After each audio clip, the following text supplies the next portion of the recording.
J'ai donné une porte de sortie à ma femme infidèle. Oups. Elle l'a raté. Edward Langston a trouvé le traceur GPS coincé derrière le passage de roue arrière de sa voiture un mardi matin. Cela a tout changé. Sa première pensée n'a pas été la trahison. Ce fut la confusion.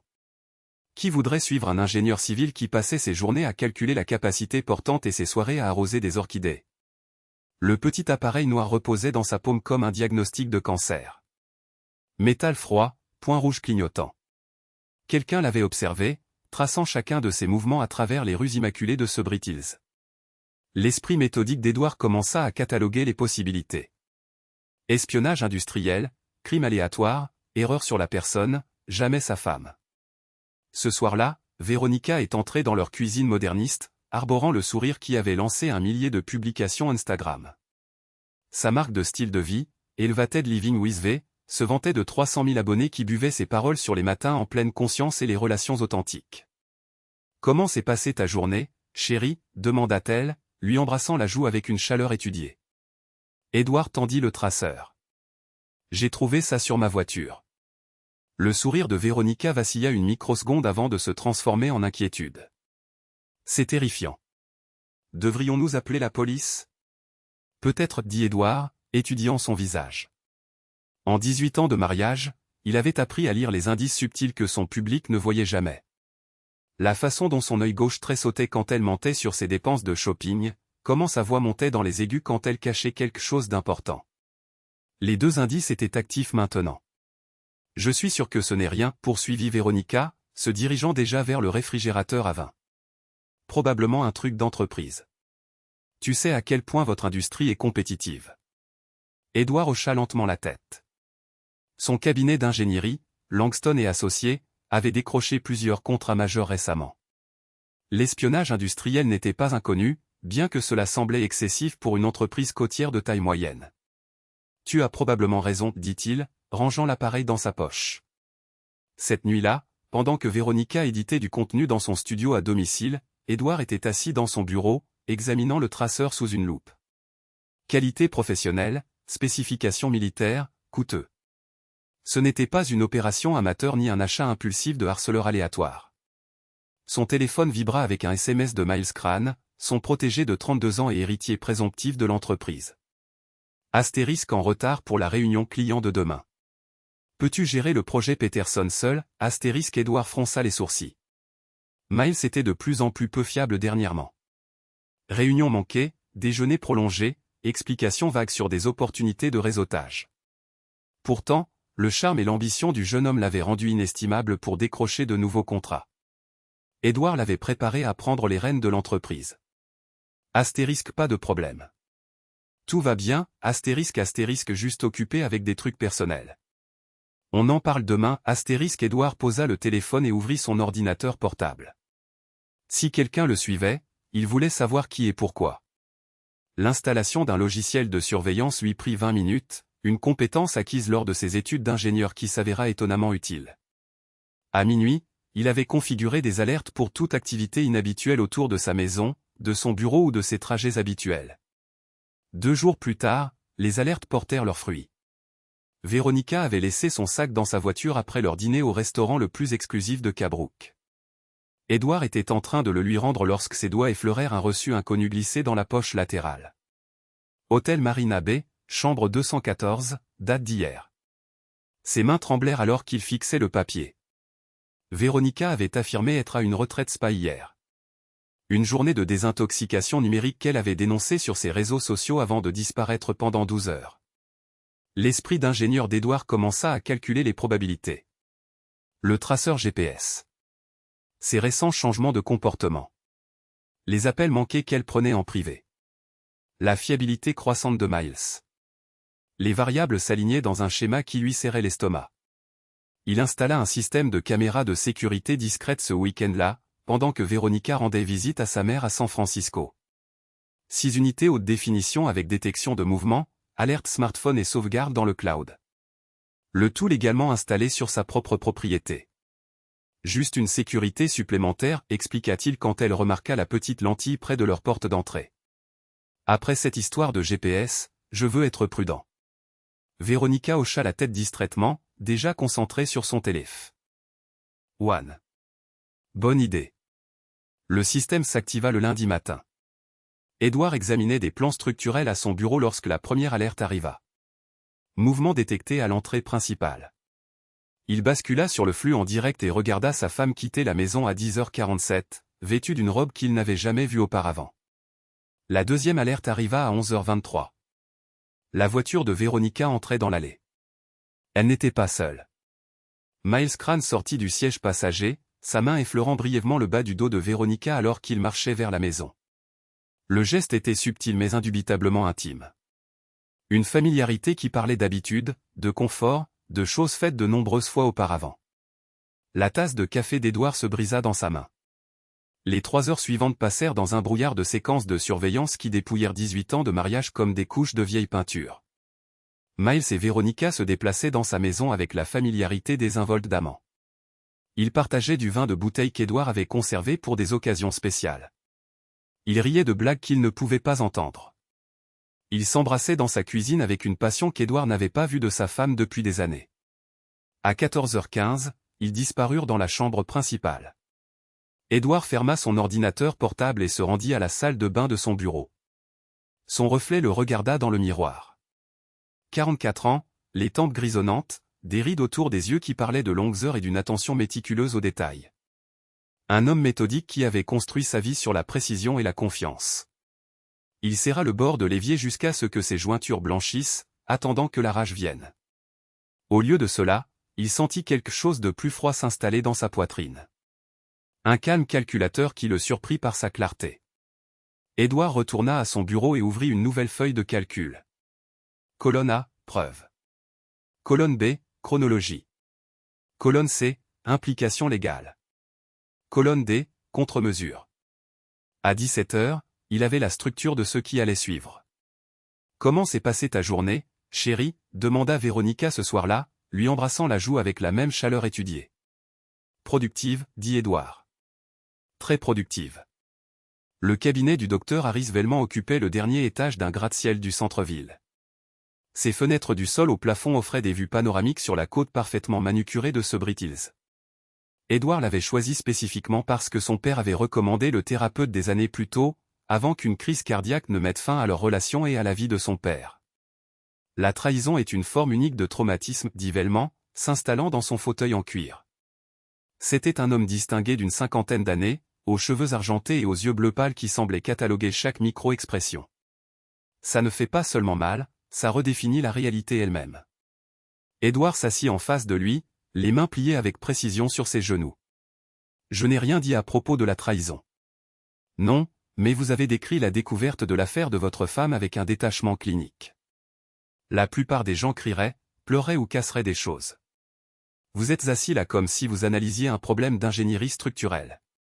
Peut-être que c'est le cas. Velman se pencha légèrement. De quel type de structure parlons-nous? Un pont vers le pardon ou quelque chose de plus ressemblant à une démolition? Édouard rencontra le regard du thérapeute avec constance. Cela dépend de la capacité portante. Ah. Velman prit une note. Et que se passe-t-il lorsqu'une structure ne peut supporter la charge? Un effondrement contrôlé, dit Édouard. Vous ne la laissez pas tomber au hasard et endommager tout autour d'elle. Vous planifiez la démolition avec soin, précisément, afin que seule la structure cible soit détruite. Leurs séances se poursuivirent chaque semaine. Velman s'avéra être un excellent auditeur avec une compréhension inhabituelle de ce qu'il appelait le traitement émotionnel stratégique. Il ne suggéra jamais à Édouard d'affronter directement Véronica ou de tenter une thérapie de couple. Au lieu de cela, il offrit différentes perspectives.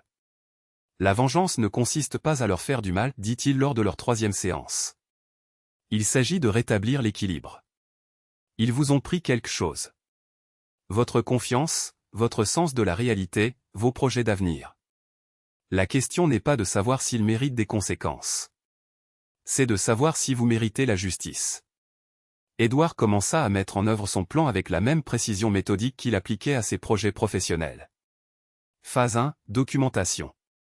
Il compila des preuves vidéo, des dossiers financiers et des communications numériques qui dressaient un tableau clair de l'étendue et de la durée de l'affaire. Miles avait utilisé les Ressources de l'entreprise pour courtiser Véronica, imputant des dîners romantiques au compte de divertissement client, utilisant le service de voiture de luxe de l'entreprise pour leur visite à l'hôtel. Phase 2, préparation légale. Édouard consulta 3 avocats différents sous divers prétextes, se renseignant sur le droit du divorce, la protection des actifs et la poursuite de la fraude. Il découvrit que les lois californiennes sur le divorce sans faute signifiaient que l'affaire elle-même n'affecterait pas la division des biens, mais la fraude financière et le manquement aux devoirs fiduciaires étaient des questions entièrement différentes. Phase 3, guerre psychologique. J'ai réfléchi à notre relation, dit Édouard au dîner un jeudi soir. Véronica leva les yeux de son téléphone où elle répondait aux commentaires de sa dernière publication sur l'entretien de liens authentiques. Oh, dit-elle, ne cachant pas tout à fait sa lassitude. Nous nous sommes éloignés au fil des ans. Peut-être devrions-nous envisager de moderniser notre approche. Moderniser comment? Édouard choisit ses mots avec soin. Certains couples trouvent que se donner de l'espace pour explorer d'autres liens renforce en fait leur relation principale. Des mariages ouverts, comme ils les appellent. La fourchette de Véronica s'arrêta à mi-chemin de sa bouche. Es-tu en train de dire que tu veux voir d'autres personnes? Je dis que nous devrions peut-être être honnêtes sur ce que nous voulons tous les deux au lieu de faire semblant que tout est parfait. Son sourire était radieux. Édouard, c'est tellement mature de ta part. J'ai lu des articles sur des couples qui ont transformé leur relation de cette façon. Cela demande une vraie maturité émotionnelle. Je pensais que tu serais intéressé à explorer cela. Je le suis, dit-elle rapidement. Très intéressé. Ce week-end-là, ils célébrèrent leur 18e anniversaire de mariage au Laurent, le même restaurant où Édouard avait fait sa demande en mariage des décennies plus tôt. Véronica portait une robe de soie rouge et des boucles d'oreilles en diamant qu'il lui avait offertes à Noël. Elle riait de ses histoires, lui tenait la main à travers la table et jouait le rôle de l'épouse aimante avec une conviction digne d'un Oscar. Cela ressemble à un nouveau départ, dit-elle au dessert. J'aime la façon dont nous grandissons ensemble au lieu de nous éloigner. Édouard hocha la tête et fit signe au serveur pour du champagne. En fait, j'ai apporté des documents que j'aimerais que tu examines. Des choses concernant la planification successorale. Mon avocat a suggéré de les mettre à jour. Ce soir, pour notre anniversaire? Juste des signatures, rien de compliqué. Édouard sortit une pochette en cuir de sa mallette. Des documents de protection des actifs standards. Mon avocat dit que les couples mariés devraient les revoir chaque année. Véronica jeta un coup d'œil au papier, un langage juridique dense sur les fiducies, les procurations et les autorisations financières. Ça a l'air assez officiel. C'est juste de la routine, l'assura Édouard, remplissant son verre de champagne. Signe là où il y a les onglets jaunes. 3 verres de Dom Pérignon avaient laissé Véronica détendue et confiante. Elle signa son nom avec des fioritures, s'arrêtant occasionnellement pour prendre des selfies avec les flûtes de champagne et les arrangements floraux élaborés. Voilà, dit-elle, faisant glisser les documents sur la table. C'est fait. Édouard les replaça soigneusement dans sa mallette. Ce que Véronica avait signé n'étaient pas des documents de planification successorale. C'étaient des procurations financières, des accords de partenariat commercial, et surtout, un amendement prénuptial qui prendrait effet si l'un des conjoints était reconnu coupable d'adultère ou de fraude pendant le mariage. Son avocat avait été très méticuleux. Joyeux anniversaire, chérie, dit Édouard, levant son verre pour un toast. La phase suivante nécessitait un timing minutieux. Édouard commença à rester tard au bureau, laissant des notes détaillées sur ses projets et s'assurant que tous les fichiers critiques étaient sauvegardés. Il voulait que tout soit en ordre pour ce qui allait suivre. Un jeudi soir brumeux, il se rendit à la marina de Sebrit et gara sa BMW près de la rampe de mise à l'eau.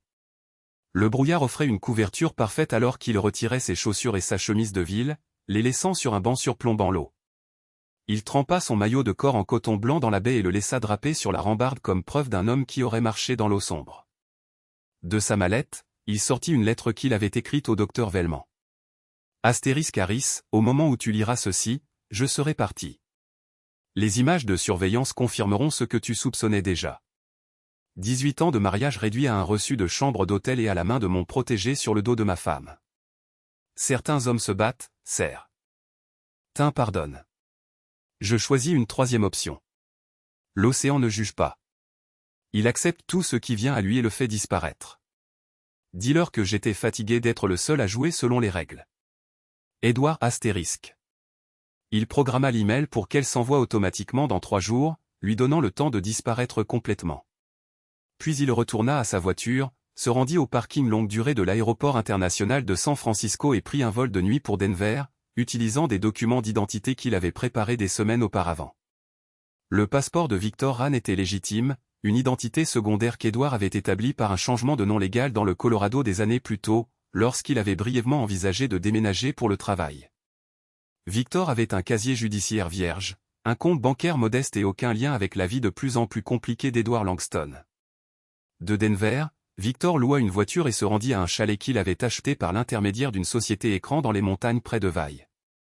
La propriété était isolée, entièrement meublée et disposait d'une connexion Internet par satellite qui lui permettrait de surveiller la situation à la maison. La nouvelle de l'apparente autodestruction d'Edward Langston éclata un vendredi matin. La police de Sebrit Hills retrouva sa voiture, ses vêtements et la note imbibée à la marina. La garde côtière lança une recherche qui se poursuivrait pendant 5 jours avant d'être officiellement suspendue en raison des conditions météorologiques et de la faible probabilité de récupération. De sa cachette en montagne, Edward observa le drame se dérouler via les sites d'information et les réseaux sociaux. La réaction de Veronica fut magistralement élaborée. Veuve éplorée, choquée par la dépression cachée de son mari, elle se dédiait à préserver sa mémoire par des œuvres caritatives. Sa publication Instagram recueillit 12 000 commentaires de sympathie. L'amour de ma vie est parti, et je ne peux pas concevoir un monde sans lui. Edward était brillant, gentil et dévoué à notre vie commune. Si quelqu'un est aux prises avec des pensées sombres, veuillez demander de l'aide. Mon cœur est brisé, mais sa mémoire perdurera à travers les vies qu'il a touchées. La photo qui l'accompagnait la montrait en noir, tenant une photo encadrée de leur jour de mariage, des larmes coulant sur ses joues parfaitement sculptées. Miles joua son rôle tout aussi bien. Le protégé dévoué, dévasté par la mort de son mentor, s'engagea à perpétuer l'héritage d'Edward au sein de l'entreprise. Il accorda une interview à la Gazette de Sebrit Hills sur les luttes cachées d'Edward et l'importance de la sensibilisation à la santé mentale dans les industries à haute pression. Il était comme un père pour moi, dit Miles. J'aurais juste souhaité qu'il ait eu le sentiment de pouvoir parler à quelqu'un avant de prendre une décision aussi radicale. En une semaine, Miles avait emménagé chez Edward pour lui apporter son soutien pendant le difficile processus de deuil de Veronica. La transition de l'entreprise se déroula sans accroc. Miles prit la gestion active pendant que le tribunal des successions réglait les questions de propriété. Depuis son chalet de montagne, Edward commença la phase 4, le démantèlement. Il commença par des tuyaux anonymes à l'Internal Revenue Service, IRS, concernant des anomalies dans les registres financiers de Langston et associés. Les livres de l'entreprise montraient plusieurs transactions suspectes, des dépenses de divertissement clients qui correspondaient exactement aux visites de Miles et Veronica à l'hôtel, des voyages d'affaires vers des lieux où aucun client n'existait, des achats d'équipements qui ne pouvaient être localisés. Ensuite, il contacta une journaliste pigiste spécialisée dans la fraude liée à la culture des influenceurs. Grâce à un compte de messagerie anonyme, il fournit des dossiers financiers détaillés, montrant comment Veronica avait gonflé les revenus de sa marque de style de vie par de fausses transactions et des accords de parrainage non divulgués. La journaliste, Sarah Kim, fut intriguée par l'histoire d'une veuve éplorée dont le succès sur les réseaux sociaux semblait reposer sur des bases artificielles. Elevated Living with V, comment la vie parfaite d'une influenceuse était bâtie sur des mensonges paru dans le Pacific Coast Weekly 2 semaines après la disparition d'Edward. L'article détaillait comment Veronica avait prétendu à des contrats de marque à 6 chiffres qui n'existaient pas, mis en scène un contenu de style de vie élaboré financé par des dettes cachées, et potentiellement utilisé les comptes professionnels de son défunt mari pour maintenir sa façade. La réponse fut rapide et brutale. Les sponsors commencèrent à annuler les contrats. Les abonnés commencèrent à remettre en question le contenu précédent, les sections de commentaires se remplirent d'accusations et des analyses des publications passées pour des signes de tromperie. Veronica publia une réponse vidéo en larmes, niant toutes les allégations et menaçant de poursuites judiciaires ceux qui exploiteraient mon chagrin pour des clics et des vues. Mais les dégâts se propageaient plus vite qu'elle ne pouvait les contenir. Pendant ce temps, Miles était aux prises avec ses propres problèmes. Edward avait mis en place des preuves suggérant que son protégé s'était livré à des délits d'initié, utilisant des informations confidentielles sur des contrats municipaux pour bénéficier de comptes d'investissement personnels. La SEC lança une enquête qui gèlerait les avoirs de Miles et restreindrait sa capacité à faire des affaires. Depuis son chalet de montagne, Edward observa leur monde s'effondrer avec la même attention méthodique qu'il avait autrefois appliquée au projet d'ingénierie structurelle. Chaque fissure avait été planifiée. Chaque point de défaillance avait été calculé. La démolition contrôlée se déroulait exactement comme prévu, mais il n'avait pas encore fini. Le docteur Velman reçut l'email retardé d'Edouard un mardi matin. Il le lut 2 fois avant de le transmettre à la police. Mais à ce moment-là, d'autres développements étaient déjà en cours. La journaliste, Sarah Kim, avait creusé plus profondément dans les finances de Véronica et découvert quelque chose d'intéressant. Le moment de certains achats de luxe vêtements de marque, bijoux coûteux, séances photos professionnelles correspondait exactement au voyage d'affaires que Miles avait facturé à Langston et Associés.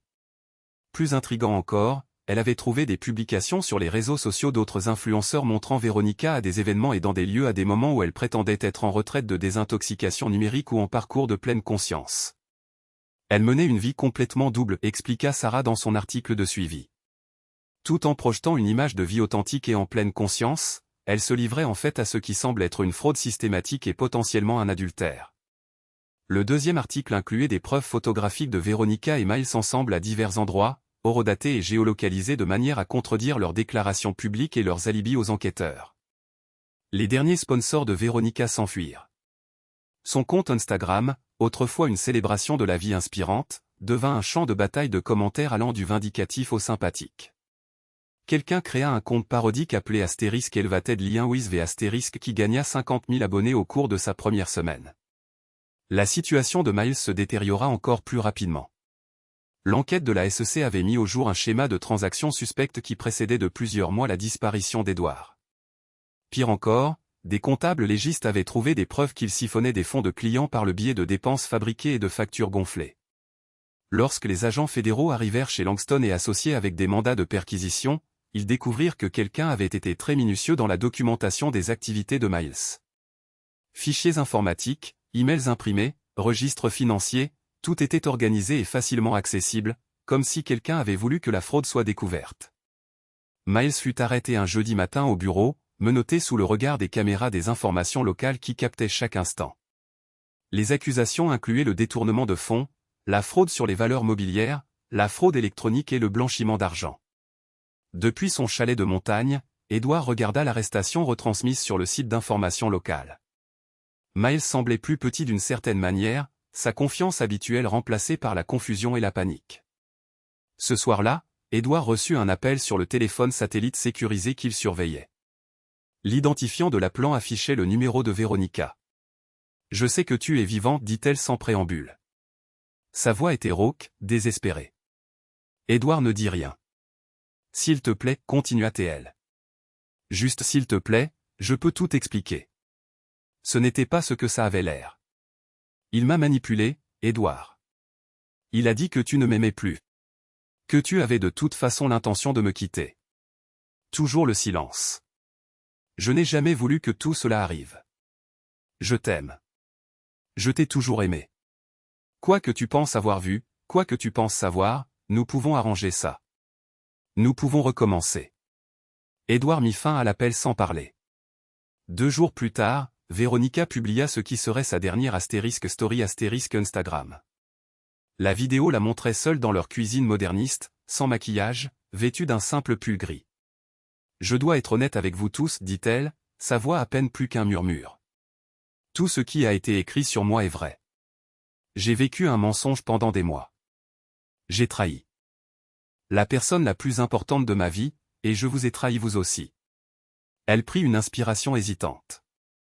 Edouard était un homme bon, un mari fidèle. Il méritait mieux que ce que je lui ai donné. S'il est vraiment parti, alors c'est ma faute. Tout cela. La vidéo se termina brusquement. En quelques heures, elle avait été capturée et partagée sur les réseaux sociaux, générant des millions de vues et des milliers de commentaires, allant de la justification à la sympathie. Mais Edouard ne regardait plus les réseaux sociaux. Il était temps pour la phase finale. Miles fut libéré sous caution après 6 jours de détention fédérale. Son avocate, une femme vive de San Francisco spécialisée dans la défense des cols blancs, avait réussi à le faire libérer en utilisant la maison de sa mère comme garantie. Mais Miles ne rentra pas chez sa mère. Au lieu de cela, il se rendit à la marina où l'autodestruction d'Edouard était censée avoir eu lieu. Une caméra de sécurité le surprit en train de s'introduire dans un yacht de 40 pieds enregistré au nom d'un de ses anciens clients, un client qui était actuellement en Europe et ne reviendrait pas avant des mois. Miles passa 3 jours sur le bateau à passer des appels téléphoniques de plus en plus frénétiques à des contacts qui pourraient l'aider à disparaître définitivement. Son passeport avait été confisqué, mais il avait des liens avec des personnes qui s'occupaient de documents alternatifs. La 3e nuit, Edward vint le voir. Miles était sur le pont du yacht, fumant une cigarette et regardant l'eau noire quand des pas résonnèrent sur le quai derrière lui. Il se retourna et se figea. Edward avait l'air différent, plus mince, plus dur, vêtu de vêtements sombres qui le faisaient se fondre dans les ombres. Mais ses yeux étaient indubitablement familiers. La même intelligence calculatrice qui avait fait de lui un ingénieur si formidable. « Bonjour, Miles, dit Edward calmement. Miles laissa tomber sa cigarette. « Jésus-Christ, tu es censé être mort. » Déçu? Soulagé, dit Miles rapidement. « Edward, écoute, je peux tout expliquer. Véronica, elle t'a séduit contre ton gré, t'a forcé à détourner des fonds de mon entreprise, t'a fait voler nos clients. » Le visage de Miles rougit. Ce n'était pas comme ça. Alors, comment était-ce? Le jeune homme passa ses mains dans ses cheveux. Tu n'as aucune idée de ce que ça a été de travailler pour toi toutes ces années, d'être toujours l'élève, jamais le professeur. Toujours entendre parler de ton mariage parfait, de ta maison parfaite, de ta vie parfaite. Alors, tu as décidé de tout prendre? Je suis tombé amoureux d'elle, dit Miles défensivement. Elle était seule, Edward. Tu étais toujours au bureau, toujours concentré sur le travail. Elle avait besoin de quelqu'un qui lui prête vraiment attention. Edward s'approcha. Sous la faible lumière de la marina, son visage semblait sculpté dans la pierre. Et le détournement? C'était aussi par amour? J'avais besoin d'argent pour rivaliser avec toi. Elle était habituée à un certain style de vie, alors tu as volé des clients pour impressionner ma femme. C'était temporaire. J'allais rembourser une fois l'entreprise officiellement transférée à mon nom. Edward sourit sans humour. Après ma mort, tu veux dire? Les yeux de Miles s'écarquillèrent. Je n'ai jamais voulu que tu meures. C'était ton choix. Vraiment? Ou comptais-tu sur moi pour être trop gentleman pour riposter? Trop civilisé pour vous détruire tous les deux de la même manière que vous m'avez détruit? Edward, s'il te plaît. Nous pouvons arranger ça. Je te rendrai tout. L'argent, l'entreprise, Véronica. La gifle vint sans prévenir. La main ouverte d'Edward frappa la joue de Miles assez fort pour le faire vaciller. Miles trébucha en arrière, manquant de tomber par-dessus la rambarde du yacht. Ne prononce plus le nom de ma femme, dit Edward calmement. Miles toucha son visage, sentant la piqûre. Que veux-tu? Je veux que tu comprennes quelque chose, dit Edward. Tout ce qui t'est arrivé à l'enquête, l'arrestation, les preuves qu'ils ont trouvées, j'ai tout planifié. Chaque document, chaque registre financier, chaque témoignage. J'ai monté le dossier contre toi comme un projet d'ingénierie. Tu m'as piégé. J'ai révélé ce que tu étais déjà. Le piège n'était que la présentation. La main de Miles se dirigea lentement vers la poche de sa veste. Edward fut plus rapide, saisissant le poignet du jeune homme et le tordant jusqu'à ce qu'un petit pistolet cliquette sur le pont. « Vraiment ?» demanda Edward. « Après tout ça, tu pensais que la violence était la solution ?» Il écarta l'arme d'un coup de pied et tira Miles plus près. Au clair de lune, son visage ne ressemblait en rien à l'ingénieur doux qu'il avait mentoré pendant 5 ans. « Voici ce qui va se passer, dit Edward. Tu vas purger ta peine. Chaque jour. Quand tu sortiras, tu disparaîtras. Nouvelle ville, nouveau nom, nouvelle vie. Si jamais je te revois, si jamais tu contactes quelqu'un de notre ancienne vie, si jamais tu mentionnes mon nom ou celui de Véronica à qui que ce soit. » Il se pencha plus près, sa voix tombant au-dessous d'un murmure. « Je finirai ce que j'ai commencé, et la prochaine fois, il n'y aura aucune preuve d'autodestruction. Il n'y aura que des preuves d'un tragique accident de bateau impliquant un criminel désespéré essayant de fuir les accusations fédérales. » Miles hocha frénétiquement la tête. « Je comprends. » Edward le relâcha et recula. « Non, tu ne comprends pas. Mais tu comprendras. » Il se retourna et s'éloigna, laissant Miles seul sur le yacht volé, avec la réalisation que le doux mentor qu'il avait trahi était devenu quelque chose de bien plus dangereux. Véronica s'était réfugiée dans l'ancienne maison du lac d'Edward, une propriété qu'il avait héritée de son père et qu'il utilisait rarement. Elle se trouvait à 2 heures au nord de Subrit Hills, cachée parmi les pins et accessible uniquement par un chemin de terre étroit. Elle s'y cachait depuis une semaine quand Edward vint enfin la voir. La maison était exactement comme il s'en souvenait. Mur en cèdre, cheminée en pierre, fenêtre donnant sur l'eau sombre. Véronica s'y était installée, allumant des feux le soir et préparant des repas simples à partir des provisions d'urgence qu'il avait stockées dans le garde-manger. Elle était assise sur le porche quand ses phares balayèrent la clairière. Un instant, elle pensa à fuir, mais il n'y avait nulle part où aller. Sa voiture était bloquée par un arbre tombé qui était mystérieusement apparu en travers de l'allée ce matin-là. Édouard monta les marches du porche lentement, ses mains visibles et vides. Il avait changé depuis leur mariage, pas seulement physiquement, mais d'une manière qu'elle ne pouvait pas identifier. Le gentleman qui avait construit sa cuisine de rêve et se souvenait de ses fleurs préférées avait été remplacé par quelqu'un de plus dur, de plus concentré. « Bonjour, Véronica. » Elle se leva, lissant nerveusement ses vêtements. Elle portait un jean et un simple pull. Sans maquillage, sans bijoux, sans la perfection prête pour la caméra. Elle semblait plus jeune d'une certaine manière, plus semblable à la femme qu'il avait épousée 20 ans plus tôt. « Je me demandais quand tu viendrais, dit-elle. « Vraiment ? Miles me l'a dit avant d'être arrêté. Il a dit que tu avais tout planifié. Que tu nous observais depuis des mois. » Édouard s'assit dans la chaise en bois en face d'elle. « Est-ce que ça compte maintenant ? Je veux comprendre pourquoi tu as fait ça de cette façon. Pourquoi ne pas simplement nous confronter ? Pourquoi ne pas simplement divorcer de moi ? Aurais-tu arrêté ? » La question resta en suspens entre eux. Véronica regarda le lac sombre, réfléchissant à sa réponse. « Probablement pas, dit-elle finalement. Pas au début. J'aurais nié, t'aurais blâmé, trouvé des excuses. J'aurais combattu pour la moitié de tout et essayé de détruire ta réputation par la même occasion. Et Miles m'aurait convaincu que nous nous méritions, que tu étais le problème, que nous étions faits pour être ensemble. » Elle rit amèrement. Il était très doué pour me faire croire des choses qui n'étaient pas vraies. Édouard étudia son visage à la lumière du porche. « L'aimes-tu ?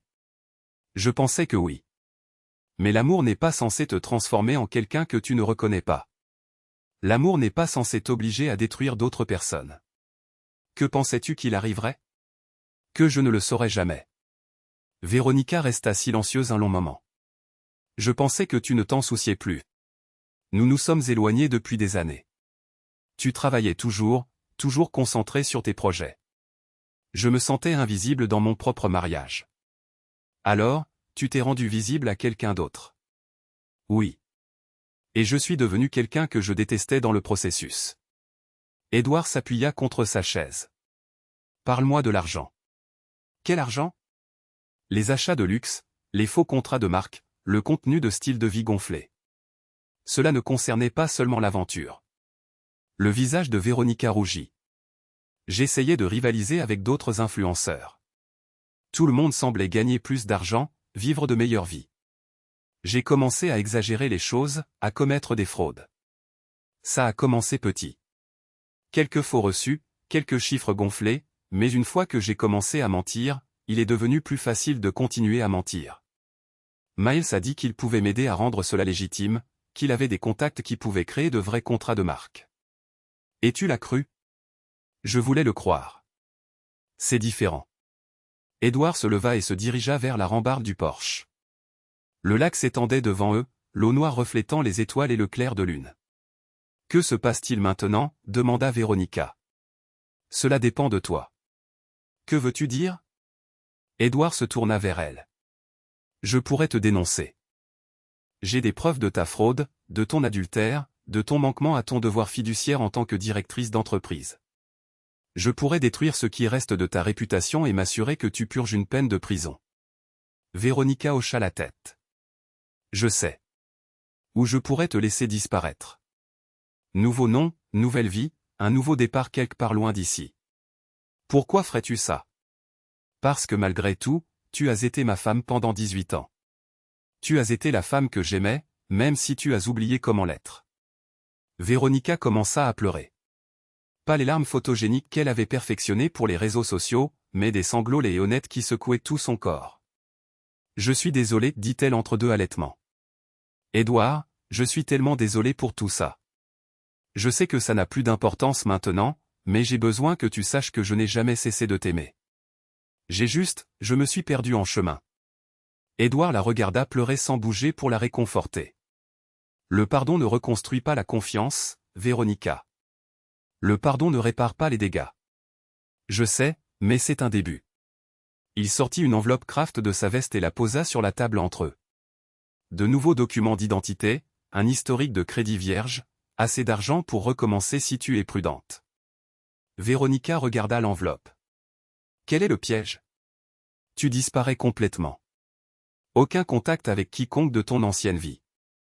Pas de réseaux sociaux, pas de tentative de reconstruire ta marque ou de capitaliser sur cette histoire. Tu deviens quelqu'un de nouveau et tu le restes. Et si je refuse? Alors je te dénonce et tu passes les 5 à 10 prochaines années en prison fédérale pour fraude et détournement de fonds.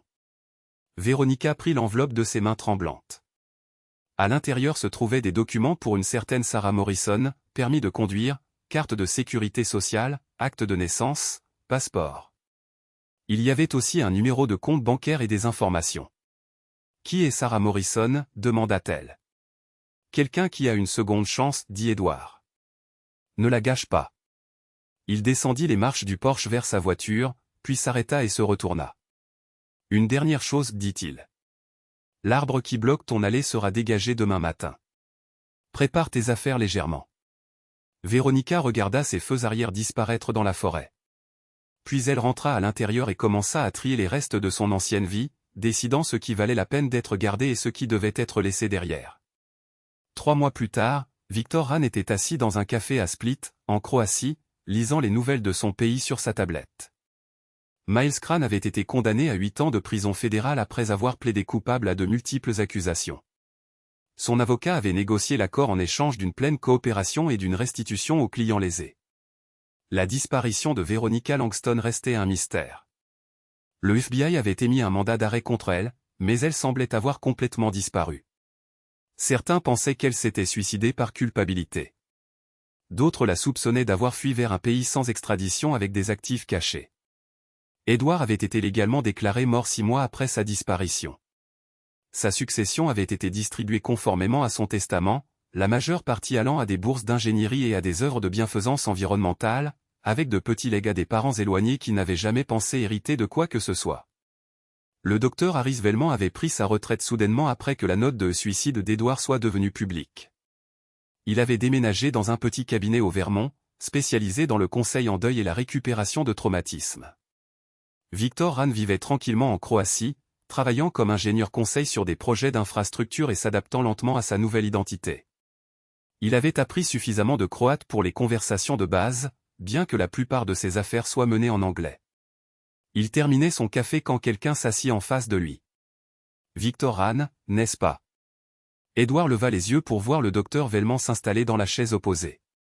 Le psychiatre paraissait plus âgé, plus marqué, mais ses yeux bleu pâle contenaient la même intelligence calculatrice qu'Édouard se souvenait. Je suis désolé, dit Édouard prudemment. Nous nous connaissons? Velman sourit. Nous nous connaissons très bien, Édouard Langston. La main d'Édouard se porta lentement vers la poche de sa veste, où il gardait un petit couteau en céramique qui ne déclencherait pas les détecteurs de métaux. Je pense que vous me confondez avec quelqu'un d'autre. Aucune confusion. Vous avez tout planifié magnifiquement, d'ailleurs. Le suicide, l'épreuve, la destruction systématique de tous ceux qui vous ont trahi. Très minutieux, très précis. Je ne sais. Is pas de quoi vous parlez. Bien sûr que si. Tout comme vous saviez exactement ce que vous faisiez quand vous êtes venu me voir pour une thérapie. Cherchiez-vous une validation, peut-être? Des conseils professionnels sur la psychologie de la vengeance. Édouard étudia le visage de l'homme plus âgé. Que voulez-vous, docteur Velman? Vous remercier, en fait. Me remercier? Velman s'appuya contre sa chaise. Miles Crane était mon fils. Les mots frappèrent Édouard comme un coup physique. Il garda son expression neutre grâce à des années de formation en ingénierie, mais son esprit s'emballa, parcourant des implications et des connexions qu'il avait manquées. Votre fils? Fils adoptif, techniquement.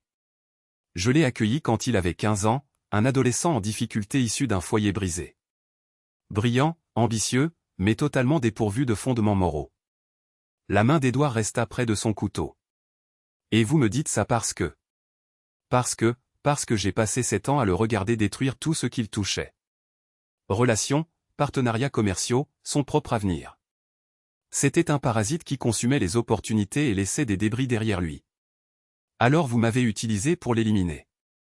Le sourire de Velman était fin et froid. J'ai fourni un soutien thérapeutique pendant une période difficile de votre vie. Toutes les actions que vous avez entreprises étaient entièrement de votre propre choix. Les séances de thérapie. Vous avez encouragé la vengeance. Je vous ai encouragé à traiter vos émotions de manière saine. Le traitement émotionnel stratégique, comme je l'appelais. Le fait que votre traitement ait entraîné des conséquences pour ceux qui vous ont fait du tort, eh bien, c'est simplement la justice. Édouard le fixa. Vous m'avez manipulé. Je vous ai guidé vers la clarté. Il y a une différence. Votre propre fils, mon plus grand échec, dit Velman doucement. J'ai tout essayé. Thérapie, structure, opportunité, seconde chance. Rien n'a fonctionné.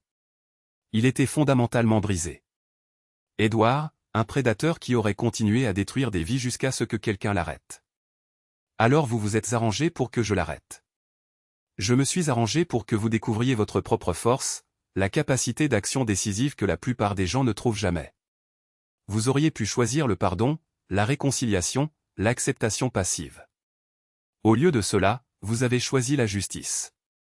Édouard sentit les murs du café se refermer sur lui. Que voulez-vous de moi maintenant? Rien.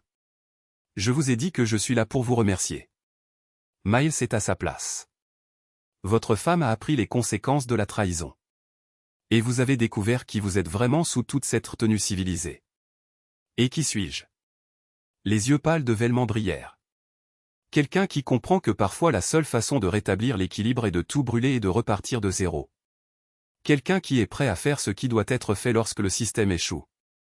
Édouard se leva lentement. Je crois que cette conversation est terminée. Vraiment? Parce que j'ai une proposition pour vous. Malgré lui, Édouard hésita. Quel genre de proposition? Il y a d'autres personnes comme Miles, d'autres parasites qui détruisent des vies et échappent aux conséquences. Des gens qui manipulent, volent, trahissent et se cachent derrière l'argent, les avocats ou les relations sociales. Et il y a d'autres personnes comme vous, des gens bien qui ont été poussés à bout, qui méritent la justice mais ne savent pas comment l'obtenir. Édouard comprit immédiatement. Vous voulez que je devienne une sorte de consultant justicier. Je veux que vous considériez que vos talents pourraient être utiles à d'autres personnes confrontées à des situations similaires. La même planification méthodique, la même attention aux détails, la même volonté de mener les choses à terme. Pour de l'argent, pour la justice. Bien que les deux ne s'excluent pas mutuellement. Édouard regarda autour du café tranquille les autres clients lisant des journaux et consultant leur téléphone, vivant leur vie ordinaire sans aucune idée que deux hommes discutaient de la destruction systématique d'êtres humains autour d'un expresso et de pâtisserie. Je vais y réfléchir, dit-il finalement. Velman hocha la tête et se leva. Je vous recontacterai. Il s'éloigna sans se retourner, laissant Édouard seul avec ses pensées et une carte de visite qui ne contenait qu'un numéro de téléphone. Ce soir-là, Édouard marcha dans les rues étroites de la vieille ville de Split, longeant d'anciens murs romains et des boutiques de souvenirs modernes. L'Adriatique s'étendait au-delà du port, l'eau sombre reflétant les lumières des bateaux et des restaurants. Il pensa à la proposition de Velman, à la froide satisfaction qu'il avait ressentie en regardant le monde de Miles et Véronica s'effondrer, à la personne qu'il était devenu au cours de ces mois de planification et d'exécution. L'ancien Edward Langston avait été un homme bon, fidèle, travailleur, confiant. Il croyait en l'équité et à la justice et à la décence fondamentale des gens qu'il aimait. Cet homme avait construit une entreprise prospère, maintenu un mariage de 18 ans et traité tout le monde avec respect et gentillesse. Cet homme avait aussi été un fou. Victor Rahn était différent, plus dur, plus réaliste quant à la nature humaine. Il comprenait que certaines personnes étaient des prédateurs qui prendraient tout ce que vous leur offriez et en voudraient encore plus. Il savait que parfois, la seule façon de gérer la trahison était de trahir à son tour, plus profondément et systématiquement que ses ennemis ne pouvaient l'imaginer. Mais Victor Rahn était aussi creux d'une manière qu'Edward Langston n'avait jamais été. La satisfaction de la vengeance s'était estompée rapidement, ne laissant derrière elle que le vide et la connaissance qu'il était devenu exactement le genre de personne qu'il avait autrefois méprisé. Son téléphone vibra avec un SMS d'un numéro inconnu. Astérisque, un homme à Portland a besoin d'aide pour une situation similaire à la vôtre. Femme, partenaire commercial, vol systématique. Intéressé, astérisque. Édouard fixa le message pendant un long moment. Puis il le supprima sans répondre, mais il garda la carte du docteur Velman. 2 semaines plus tard, Édouard dînait dans un restaurant en bord de mer quand il vit le reportage à la télévision au-dessus du bar. Un visage familier remplissait l'écran. Miles Crane, plus mince et plus pâle qu'Édouard ne se souvenait, était conduit d'un fourgon de transport pénitentiaire vers un tribunal.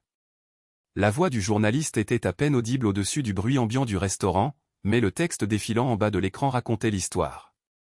Miles avait été poignardé en prison fédérale, avait survécu à l'attaque, mais avait subi des dommages permanents à son bras gauche. Il était transféré dans un établissement à sécurité minimale pour purger le reste de sa peine. Édouard ne ressentit rien en regardant son ancien protégé se débattre avec les menottes autour de ses poignets. Aucune satisfaction, aucun regret, aucun sentiment de justice rendue, juste le vide. L'histoire suivante concernait un entrepreneur technologique de San Francisco qui s'était suicidé après avoir été exposé pour fraude financière et maltraitance sexuelle. L'homme avait laissé derrière lui une femme et 2 jeunes enfants qui allaient maintenant faire face à la fois au chagrin et à la faillite. Édouard se détourna de la télévision et se concentra sur son repas. Mais l'histoire s'ancra dans son esprit. Combien d'innocents étaient détruits par les actions de parasites comme Miles ? Combien de familles souffraient parce que quelqu'un avec du pouvoir et du charme décidait de prendre ce qui ne lui appartenait pas ? Son téléphone vibra de nouveau. Astérisque, situation de Portland résolue sans assistance. Homme à Phoenix confronté à une trahison similaire. Partenaire commercial et femme, détournement systématique. 3 enfants impliqués. Intéressé, astérisque. Cette fois, Édouard ne supprima pas immédiatement le message. Il le lut 3 fois, pensant aux enfants qui grandiraient pauvres parce que leur père avait fait confiance aux mauvaises personnes. Il pensa à un homme quelque part en Arizona, découvrant que toute sa vie avait été bâtie sur des mensonges. Finalement, il écrivit une réponse. Astérisque envoyé détail, astérisque. Les informations arrivèrent en moins d'1 heure. James Peterson, un architecte de 41 ans à Phoenix, avait découvert que son partenaire commercial et sa femme détournaient des fonds de son cabinet et prévoyaient de le ruiner tout en commençant une nouvelle vie ensemble au Mexique. Peterson avait contacté un avocat, mais le processus légal prendrait des années et entraînerait probablement une récupération minimale des fonds volés. Au moment où la justice serait rendue par les voies officielles, les coupables seraient partis depuis longtemps. Édouard étudia les dossiers. Registre financier, photographie, communication par email, itinéraire de voyage. Le schéma était malheureusement familier. Un autre homme prospère et confiant, systématiquement détruit par des personnes qu'il avait aimées et en qui il avait eu confiance. Mais cette affaire était différente d'une manière cruciale. Peterson avait contacté le docteur Velman avant de tenter de se suicider. Au lieu d'encourager l'autodestruction, le psychiatre avait offert des solutions alternatives. Édouard ferma son ordinateur portable et sortit sur le petit balcon de son appartement. Split s'étendait sous lui.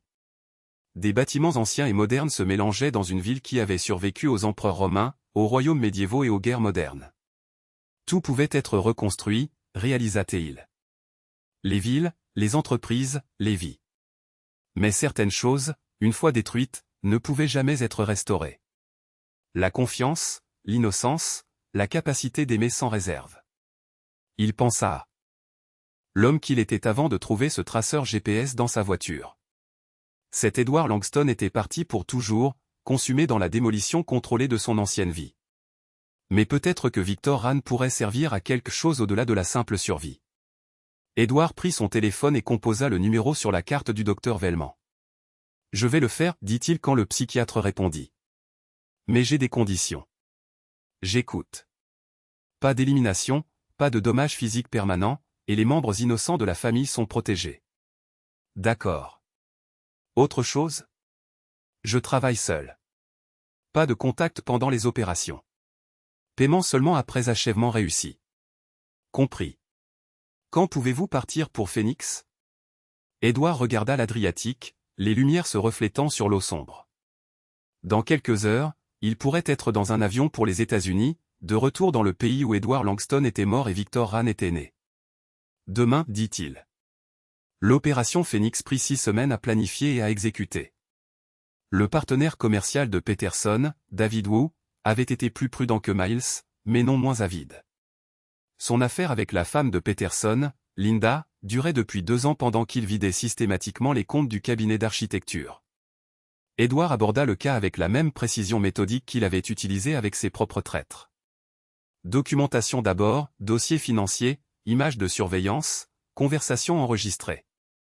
Puis préparation juridique, identification des statuts de fraude, des exigences en matière de preuves et des stratégies de poursuite.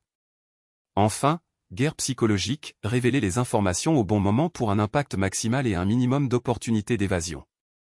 Wu et Linda ne virent rien venir. Un matin, Wu arriva au bureau pour trouver des agents du FBI qui l'attendaient avec des mandats de perquisition. Linda découvrit que ses comptes avaient été gelés et ses cartes de crédit annulées pendant qu'elle faisait du shopping pour les meubles du condo mexicain qu'elle et Wu avaient acheté avec de l'argent volé. Les preuves étaient accablantes parce qu'Edward s'était assuré qu'elles étaient organisées et présentées professionnellement. Wu reçut 12 ans pour détournement de fonds et blanchiment d'argent. Linda reçut 5 ans pour complot et fraude. Peterson garda son entreprise, ses enfants et la plupart de ses biens. Il garda aussi sa vie, ce qui était la principale préoccupation du docteur Velman lorsqu'il avait initialement demandé de l'aide. Edward encaissa ses honoraires. 200 000 $ transférés sur un compte aux îles Caïmans et retour en Croatie. Mais il n'y resta pas longtemps. En un mois, le docteur Velman lui avait envoyé des détails sur une affaire à Seattle, puis une à Dallas, puis à Miami. Chaque opération était différente, mais le schéma restait constant, des personnes prospères trahies par leurs proches, confrontées à la ruine financière et à la dévastation émotionnelle, tandis que leurs traîtres se préparaient à échapper aux conséquences. Edward passait des semaines à étudier la situation, des mois à exécuter le plan et des jours à regarder tout s'effondrer exactement comme il l'avait calculé. Il devint très bon à cela. Après 18 mois d'opération, Edward avait contribué à détruire la vie de 23 personnes qui avaient vécu en trahissant les autres. Il avait également sauvé la vie de 11 clients qui étaient sur le point de se suicider lorsque le docteur Velman les avait contactés pour la première fois. Le travail était rentable. Edward avait accumulé plus de 3 millions de $ sur des comptes offshore. Plus important encore, il était utile d'une manière que sa carrière d'ingénieur n'avait jamais été. Au lieu de construire des structures, il reconstruisait la justice. Mais cela était aussi isolant. Victor Rahn vivait seul, travaillait seul et ne faisait confiance à personne, sauf à la voix à l'autre bout des appels téléphoniques cryptés. Il n'avait pas d'amis, pas de relations, pas de vie au-delà de la prochaine opération. Cela changea à Prague. La cible était un gestionnaire de fonds spéculatifs nommé Thomas Brennan, qui avait systématiquement escroqué des investisseurs âgés, tandis que sa femme menait des opérations de délit d'initié via des sociétés écrans. Le client était l'ancien partenaire commercial de Brennan, dont le père avait perdu son épargne retraite à cause de leur stratagème. Edward menait une surveillance dans un café près de l'hôtel de Brennan quand quelqu'un s'assit en face de lui. Une femme d'une trentaine d'années aux cheveux foncés et aux yeux verts, vêtue d'une simple robe noire à la fois élégante et discrète. « Vous n'êtes pas un touriste, dit-elle dans un anglais accentué. « Ni vous, répondit Edward. Elle sourit. « Je m'appelle Elena et vous êtes l'homme qui suit Thomas Brennan depuis une semaine. » La main d'Edward se porta vers la poche de sa veste, mais Elena leva les mains pour montrer qu'elles étaient vides. « Je ne suis pas ici pour vous arrêter, dit-elle. Je suis ici pour aider. » Aider à quoi? Thomas Brennan a détruit l'entreprise de ma famille en Bulgarie il y a 5 ans. Nous le traquons depuis, attendant la bonne opportunité. Edward étudia son visage, cherchant des signes de tromperie. Quel genre d'opportunité? Le genre qui garantit qu'il ne fera plus jamais de mal à personne.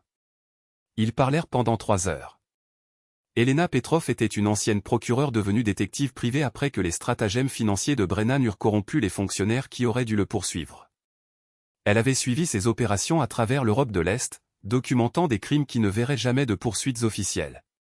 Il est intouchable par les voies légales, expliqua-t-elle. Trop d'argent, trop de relations, trop de politiciens dans sa poche.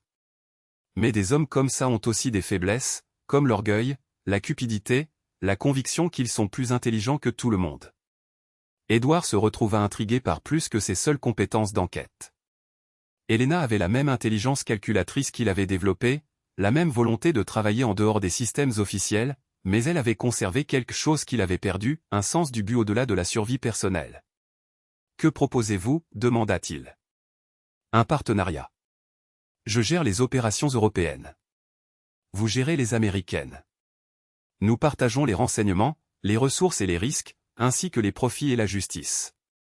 Ils travaillèrent ensemble sur l'opération Brennan. Les contacts d'Elena au sein des forces de l'ordre bulgares fournirent des preuves de crimes antérieurs.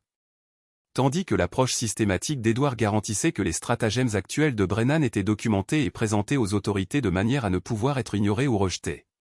Brennan fut arrêté à Prague et extradé vers les États-Unis où il fut inculpé de charges qui le maintiendraient en prison pour le reste de sa vie. Sa femme fut arrêtée simultanément à Londres, prise en flagrant délit alors qu'elle tentait de transférer des fonds volés vers des comptes aux îles Caïmans. L'opération fut la plus réussie d'Edward à ce jour, mais plus important encore, elle avait été une collaboration plutôt qu'un projet en solo. Travailler avec Elena lui rappela que l'isolement n'était pas une force. C'était juste une autre forme de prison. Ils se rencontrèrent de nouveau 6 mois plus tard à Vienne, puis à Berlin, puis à Amsterdam. Chaque opération apportait de nouveaux défis et de nouveaux succès. Les connexions européennes d'Elena combinées aux ressources américaines d'Edward créèrent des opportunités qu'aucun des deux n'aurait pu réaliser seul. Quelque part entre Budapest et Barcelone, Edward réalisa qu'il tombait amoureux. C'était une émotion dangereuse pour quelqu'un dans sa ligne de travail. L'amour exigeait la confiance, et la confiance créait des vulnérabilités qui pouvaient être exploitées par des ennemis ou des clients. Mais Elena comprenait les risques mieux que quiconque, et elle avait choisi de les prendre malgré tout. Nous pourrions arrêter, dit-elle un soir alors qu'il marchait le long du Danube. Nous avons assez d'argent pour disparaître complètement. Nouvelles identités, vie tranquille, plus d'opérations. Est-ce ce que tu veux, demanda Edward. Je veux ce qui nous permet de rester ensemble sans nous détruire mutuellement. Edward réfléchit à la question pendant des semaines. Ils pouvaient disparaître. Victor Rahn et Elena Petrov pouvaient s'évanouir, ne laissant derrière eux que des numéros de compte bancaires et de fausses identités. Ils pouvaient acheter une maison quelque part au chaud et en sécurité. Peut-être démarrer une entreprise de conseil qui n'impliquait pas de détruire la vie des gens. Mais ensuite, le docteur appellerait avec une autre affaire, un autre client trahi sur le point de se suicider. Une autre situation où des prédateurs étaient sur le point d'échapper aux conséquences pour des vies innocentes dévastées. Une opération de plus, dit Edward finalement. Assez grande pour faire une réelle différence. Elena sourit. J'espérais que tu dirais ça. L'opération finale les ramena aux États-Unis pour une affaire plus vaste et plus complexe que tout ce qu'Edward avait tenté auparavant.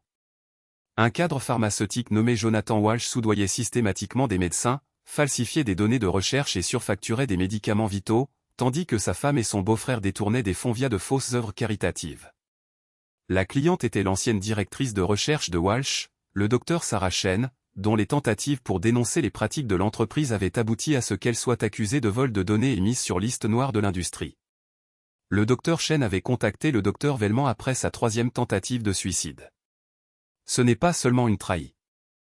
Mon personnel, fit remarquer Elena alors qu'ils examinaient les dossiers de l'affaire. Ces gens éliminent des patients pour le profit. Edward hocha la tête.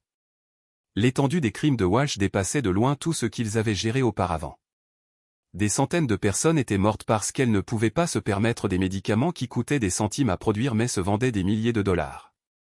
Des milliers d'autres avaient reçu des traitements inefficaces ou dangereux basés sur des recherches falsifiées. Les preuves existent, dit Edward, mais elles sont enfouies dans des sociétés écrans, des comptes offshore et des communications cryptées. Il nous faudrait des mois pour tout reconstituer. Ou nous pourrions les faire se dénoncer eux-mêmes.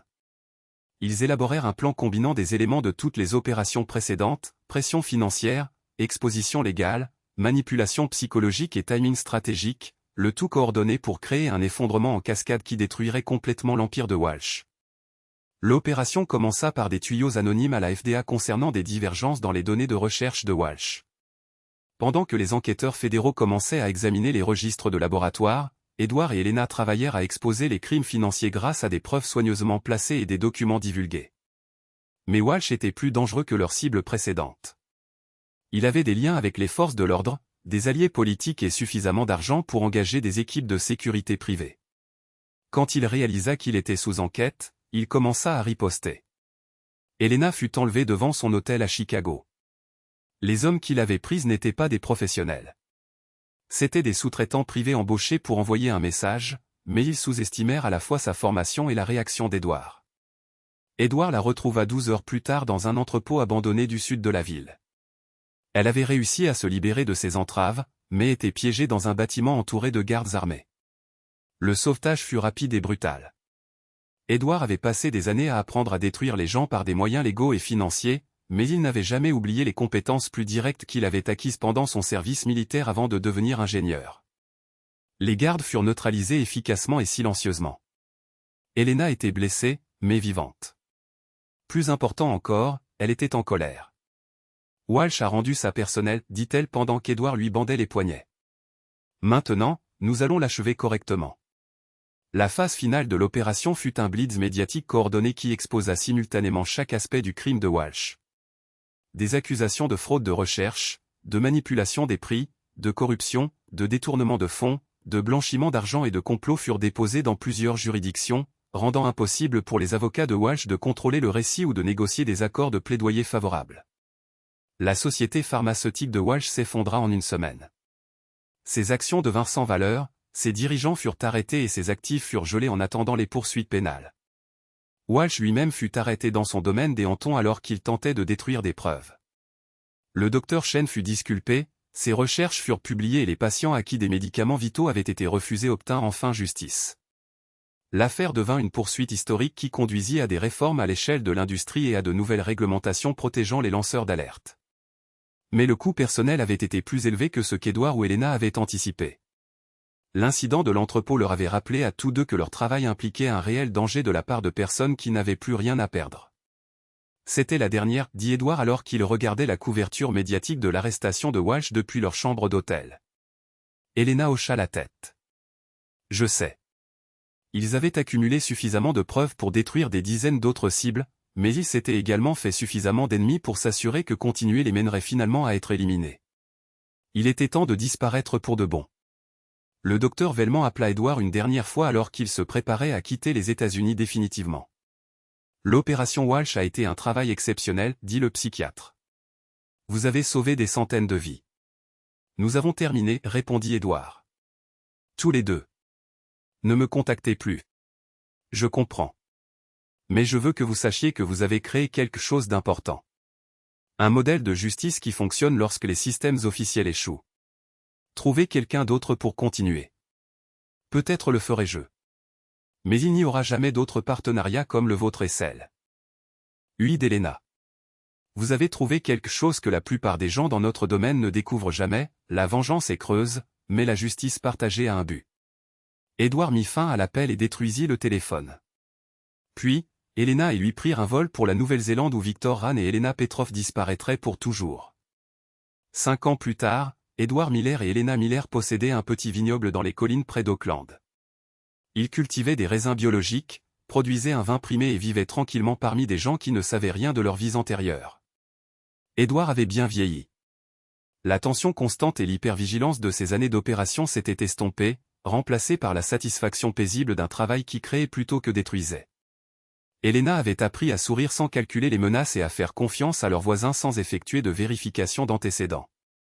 Il suivait encore occasionnellement les nouvelles des États-Unis. Miles Crane avait été libéré de prison et travaillait pour une entreprise de construction en Oregon sous son vrai nom, vivant dans un petit appartement et évitant tout contact avec son ex-femme. Veronica, désormais Sarah Morrison, avait ouvert une petite boulangerie dans le Vermont et semblait avoir trouvé un bonheur authentique dans l'anonymat. Le docteur Velman avait pris sa retraite complète et déménagé dans un chalet au Montana où il passait son temps à écrire des mémoires qui ne seraient jamais publiées. Jonathan Walsh était mort en prison fédérale après 2 ans d'appel et de manœuvres judiciaires. Les actifs de sa société pharmaceutique avaient été liquidés pour indemniser les victimes, et de nouvelles réglementations avaient empêché l'émergence de stratagèmes similaires. Le travail qu'Edward et Helena avaient accompli se poursuivait par d'autres personnes utilisant différentes méthodes, mais le besoin immédiat de leurs compétences particulières était passé.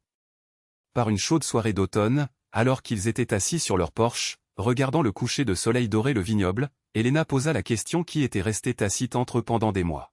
« As-tu des regrets pour tout ça ?» Edward considéra la question sérieusement. « Je regrette que cela ait été nécessaire. Je regrette que des gens comme Miles et Walsh aient existé en premier lieu, mais je ne regrette pas de les avoir arrêtés. Même le coup ? L'ancien Edward Langston a dû mourir pour que tout cela soit possible. C'est peut-être juste le prix de la vraie justice. Il faut être prêt à sacrifier qui vous étiez pour devenir ce que la situation exige. Helena lui prit la main. Et qui es-tu maintenant? Édouard regarda leur vignoble, les vignes qu'ils avaient plantées et entretenues, la vie qu'ils avaient bâtie à partir de rien, si ce n'est de la détermination et un but commun. Je suis un homme qui a appris que parfois, la seule façon de se sauver est de sauver les autres d'abord, dit-il. Et parfois, la seule façon de trouver la paix est de s'assurer que les bonnes personnes paient pour leurs crimes. Le soleil se coucha derrière les collines et Édouard Miller rentra pour aider sa femme à préparer le dîner, pour la vie tranquille qu'ils avaient gagnée par des méthodes que le monde ne connaîtrait jamais.